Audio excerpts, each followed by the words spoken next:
Hello friends, कैसे हैं आप सब। अभी तक हमने क्या पढ़ा है, उम्मीद करता हूं कि आपको याद होगा। एक बार फटाफट हम रिवाइज कर लेते हैं। हमने देखा है कैश फ्लो स्टेटमेंट क्या होता है। एक ऐसा स्टेटमेंट है जिसमें हम कैश का फ्लो कैलकुलेट करते हैं। अलग अलग एक्टिविटीज होती हैं, ऑपरेटिंग होता है, फाइनेंसिंग होता है, इन्वेस्टिंग होता है। ठीक है, अभी हम क्या पढ़ रहे हैं, अभी हम ऑपरेटिंग एक्टिविटी देख रहे हैं और ऑपरेटिंग एक्टिविटी का जो स्टेप 1 है वो हमने अभी तक कवर किया है। उसमें क्या देखा था हमने, उसमें हम net profit before tax and extra ordinary item calculate करते हैं। कैसे कैलकुलेट करते हैं, आपको पिछले और इस साल का क्या दिया रहेगा, सरप्लस दिया रहता है, balance of profit and loss account दिया रहेगा। तो हम क्या करते हैं, करेंट माइनस प्रीवियस करते हैं। उसके बाद उसी प्रकार से आपको रिजर्व्स भी दिए रहते हैं, पिछले साल का रिजर्व, इस साल का, उसमें भी आप करेंट माइनस प्रीवियस करते हैं। इसे आप ऐड करते जाते हैं। रिजर्व को ऐड करेंगे, डिविडेंड को ऐड करेंगे। डिविडेंड ऐड करने के दौरान हमको ध्यान रखना है, क्या ध्यान रखना है कि जो डिविडेंड रहेगा उसमें इंटरिम डिविडेंड ऐड करना है करेंट ईयर का, और प्रीवियस ईयर का जो डिविडेंड प्रपोज किया गया था जो कि इस साल दिया गया होगा उसे हम क्या करेंगे, ऐड करेंगे। ये छोटी छोटी बातें हैं, इंपॉर्टेंट है, कहीं भी गलती की आंसर गलत हो जाएगा आपका। ठीक है, तो रिजर्व हो गया, डिविडेंड हो गया, फिर हमने देखा था टैक्स, प्रोविजन फॉर टैक्स हमने जो इस साल का बनाया है उसे ऐड किया जाएगा। ठीक है, तो ये हो गया आर डी टी, और फिर आखिरी में ई, एक्स्ट्रा ऑर्डिनरी आइटम। तो एक्स्ट्रा ऑर्डिनरी आइटम का जो लॉस हुआ है उसे ऐड करेंगे और जो क्लेम मिला है उसे माइनस करेंगे। उसी प्रकार से रिफंड ऑफ टैक्स जो है उससे हमारा प्रॉफिट बढ़ा होगा तो उसे भी माइनस करेंगे। तो कुल मिला के आपके प्रॉफिट को इनमें से आर डी टी ई ने जिसने भी आपके प्रॉफिट को पॉजिटिवली इंपैक्ट किया उसको माइनस करेंगे और जिसने नेगेटिवली इंपैक्ट किया उसे ऐड करेंगे। ठीक है, क्लियर है। चलो अब हम आगे बढ़ते हैं। अब उसके बाद आपका स्टेप टू है calculate net profit before working capital changes. ठीक है, अब ये वर्किंग कैपिटल चेंजेस ये सब कैसे कैलकुलेट करेंगे, तो बड़ा सिंपल है, मैं आपको बता देता हूं। देखिए, अब आपके पास सबसे पहले क्या आ चुका है, आपके पास आ चुका है नेट प्रॉफिट बिफोर टैक्स, है ना। वो फिगर सबसे पहले हम ऊपर ऊपर लिखेंगे। उसमें अब क्या करना है वो देखने वाली बात है। Step 1 done. स्टेप 1 के बाद जो आंसर आया ना, है ना, उसी को लिखना है, उसी में ये सारा अब एडजस्टमेंट हमको करना पड़ेगा। ध्यान दीजिएगा, फर्स्ट स्टेप में हम केवल आर डी टी ई बस ये चार चीजें लेते हैं। अब स्टेप 2 में हमको क्या लेना है, स्टेप 2 में ध्यान रखिएगा, हम ऑपरेटिंग एक्टिविटी में से कैश फ्लो फाइंड कर रहे हैं। और किस में से फाइंड कर रहे हैं, नेट प्रॉफिट में से फाइंड कर रहे हैं। तो देखा जाए तो शुरू शुरू में हमने चर्चा की थी कि केवल परचेज और सेल हो और कोई एक्सपेंस ना हो तो आपका नेट प्रॉफिट ही आपका कैश फ्लो होगा, है ना। आपने कैश में गुड्स खरीदे, कैश में बेचे, तो आपका जो प्रॉफिट होगा वो ही आपका क्या होगा, कैश फ्लो होगा, है ना। मगर ऐसा होता नहीं है, क्यों, क्योंकि यहाँ पे दूसरे भी बहुत सारे एक्सपेंस होते हैं, नॉन ऑपरेटिंग एक्सपेंस भी होते हैं और नॉन कैश एक्सपेंस भी होते हैं। तो ये नॉन कैश और नॉन ऑपरेटिंग एक्सपेंस वगैरह हैं, या non cash non operating income वगैरह जो हैं, उसे भी तो हमको क्या करना पड़ेगा, एडजस्ट करना पड़ेगा। तो चलिए उसी को हमें क्या करना है, यहाँ पे एडजस्ट करना है। तो कैसे एडजस्ट करेंगे वो देख लेते हैं। देखिए, डेप्रिसिएशन आप देखेंगे एक ऐसा एक्सपेंस है जिसमें कोई कैश आउटफ्लो नहीं हो रहा है। तो हमें हमारे प्रॉफिट को डेप्रिसिएशन ने इम्पैक्ट किया, इसलिए डेप्रिसिएशन को भी हमें वापस क्या करना पड़ेगा, ऐड करना पड़ेगा। तो हम यहाँ पे क्या करेंगे, सबसे पहले D stand for depreciation, D stand for depreciation. ठीक है, इसको ऐड करना है, ध्यान रखना है, उसको ऐड करना है। क्यों, क्योंकि डेप्रिसिएशन ने आपके प्रॉफिट को घटाया है, तो उसको वापस हम जोड़ देंगे। मैं आपको एक एग्जांपल देके बता देता हूं, ध्यान से देखिएगा। मान लो कि हमने परचेज किया 100 रुपए के गुड्स कैश में और हमने सेल किए 150 में, तो हमारा प्रॉफिट कितना हुआ, प्रॉफिट हुआ 50। 100 में खरीदा, 150 में बेचा, तो प्रॉफिट कितना हुआ, 50। ठीक है ना। अब आप देखो कि ये कैश आउटफ्लो कितना हुआ, 100 रुपए का कैश आउटफ्लो हुआ और 150 रुपए का कैश इनफ्लो हुआ। तो अल्टीमेटली आपका 50 रुपए का कैश इनफ्लो हुआ और प्रॉफिट भी 50 रुपए का हुआ, है ना।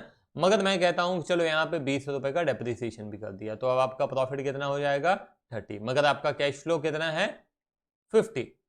तो यदि आपको ये पैट पैट मतलब प्रॉफिट आफ्टर टैक्स, ये दे दिया जाता है और आपको बताया जाता है कि भाई इसमें डेप्रिसिएशन भी है जिसने आपके प्रॉफिट को इम्पैक्ट किया है, तो हम क्या करेंगे, इस डेप्रिसिएशन को यदि हम ऐड कर देते हैं ना, तो हमको क्या मिल जाएगा, cash flow from operating activity मिल जाएगा। तो दैट इज द रीजन, क्योंकि कैश फ्लो स्टेटमेंट एक ऐसा चैप्टर है जिसको समझना थोड़ा मुश्किल है, याद करना कंपैरेटिवली बहुत बहुत आसान है, ठीक है ना। तो आपके ऊपर है, अगर आपको लगता है, क्योंकि हर जगह वहां पे आप एग्जाम हॉल में बैठ के दिमाग नहीं लगाओगे कि डेप्रिसिएशन क्यों करेंगे, नहीं, वो एक बात समझ लिया उसके बाद फिर बार बार हमको केवल उसको अप्लाई करना है। तो यहाँ पे आ जाइए, चलिए, तो ये क्या है, डेप्रिसिएशन, डेप्रिसिएशन क्या है, हमको ऐड करना है, क्लियर है ये बात, ठीक। उसके बाद है ये ए मतलब यहाँ पे है आपका अमोर्टाइजेशन।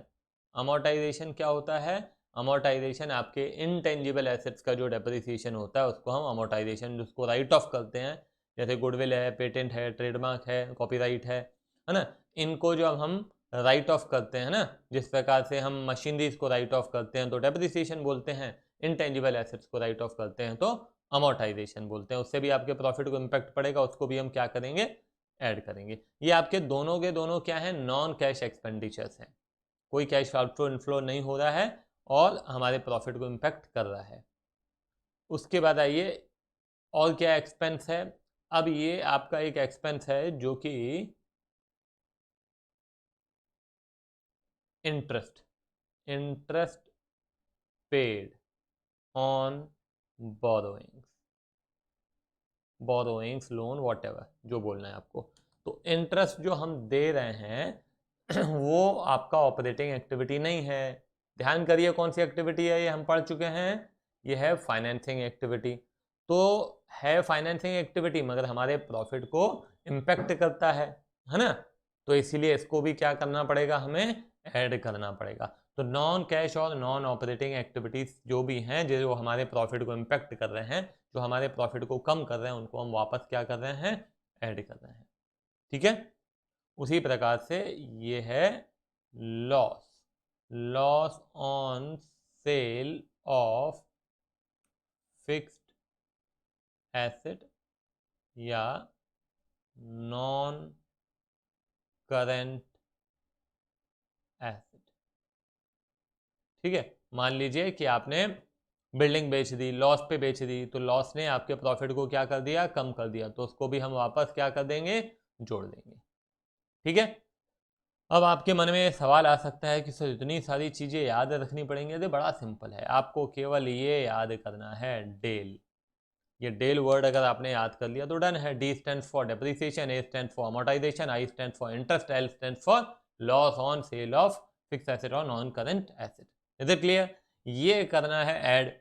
अब ऐसी भी तो कुछ चीज़ें होंगी जिसने हमारे प्रॉफिट को पॉजिटिवली इंपैक्ट किया होगा, इन्होंने तो नेगेटिवली इंपैक्ट किया, इनको वापस हम ऐड कर रहे हैं। कुछ ऐसी भी चीज़ें होंगी जिन्होंने नेगेटिवली पॉजिटिवली इंपैक्ट किया होगा, तो उसको हमें क्या करना पड़ेगा, माइनस करना पड़ेगा। तो कौन सी ऐसी चीज़ें हैं, चलिए देख लेते हैं। तो वहां पे आपको याद करना है एक और वर्ड, दैट इज ड्रिप। यहां पे एक बार फिर से देख लो, डी स्टैंड फॉर, में से पहले बोलिए depreciation, A stand for amortisation, I stand for interest on borrowings, L stand for loss on sale of fix asset और non current asset. Is it clear. अब यहाँ पे आ जाइए, ड्रिप, ड्रिप से क्या मतलब है, अब आप खुद सोच के देखिए कि इनमें से कौन कौन सी ऐसी इनकम है जो कि ऑपरेटिंग नहीं है। तो सबसे पहला तो ये आ जाता है डिविडेंड, ठीक है, ये आ जाता है डिविडेंड।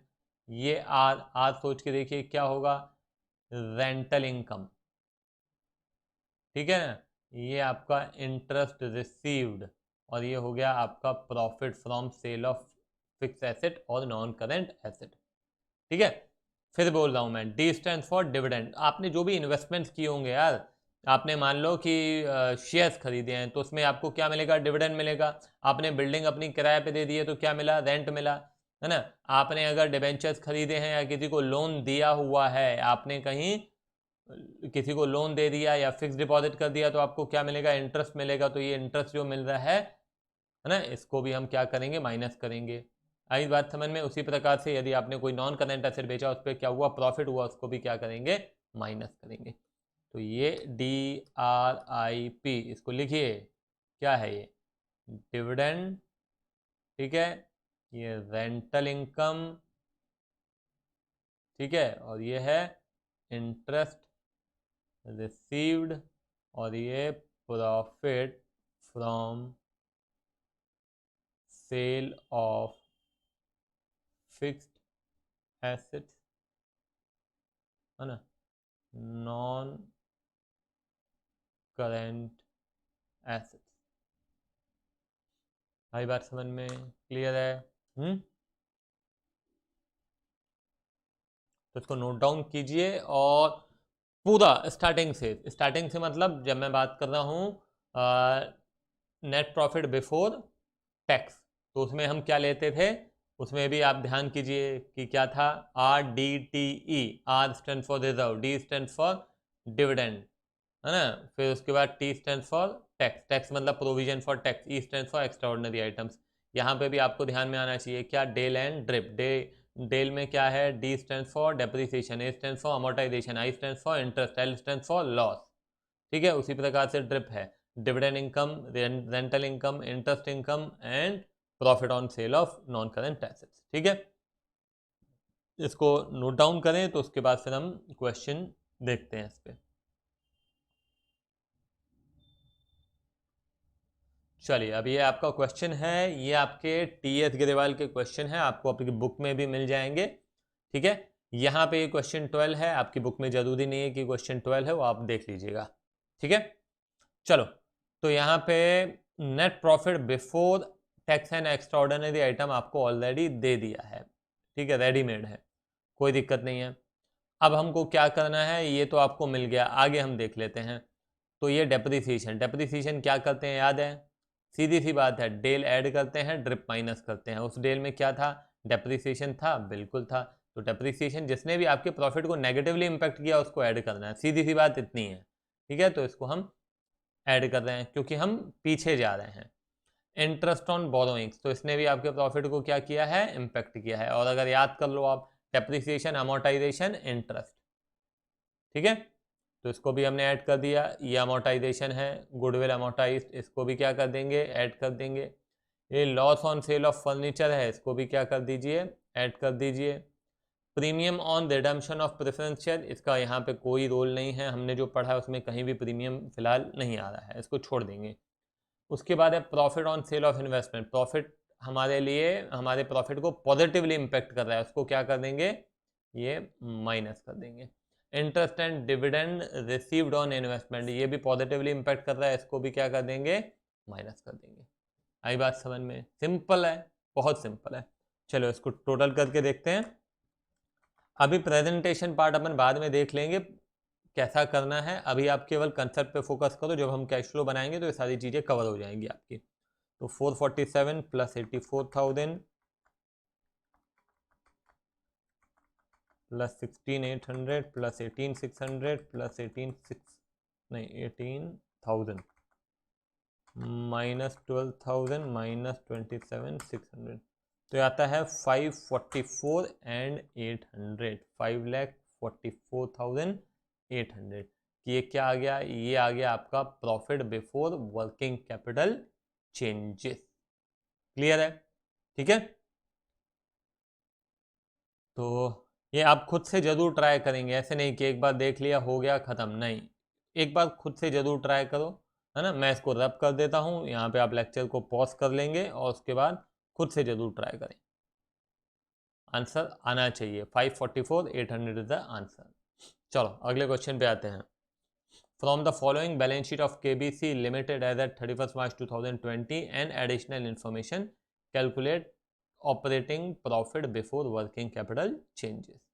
तो आप देख लीजिएगा कि कहाँ कहाँ, अभी यहाँ पे पिछले क्वेश्चन में तो क्या था कि आपको नेट प्रॉफिट बिफोर टैक्स दे दिया था, जरूरी नहीं है आपको ये क्वेश्चन एग्जाम में क्वेश्चन में दिया रहेगा net profit before tax and extraordinary item, तो आपको फाइंड करना पड़ता है, ठीक है।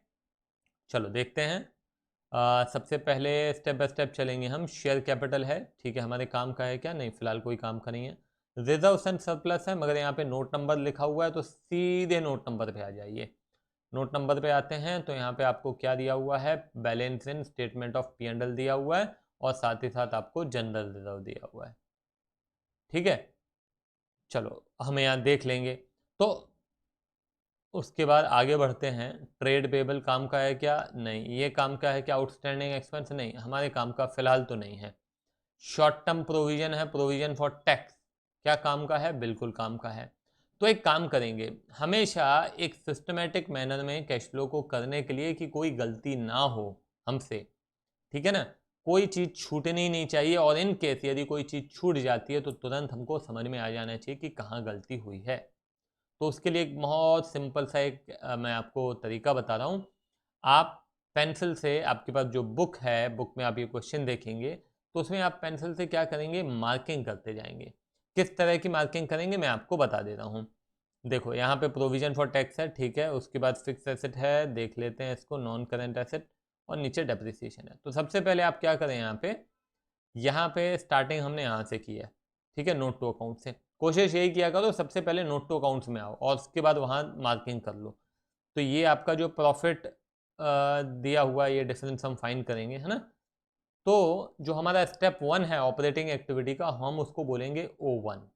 क्या बोलेंगे? O1।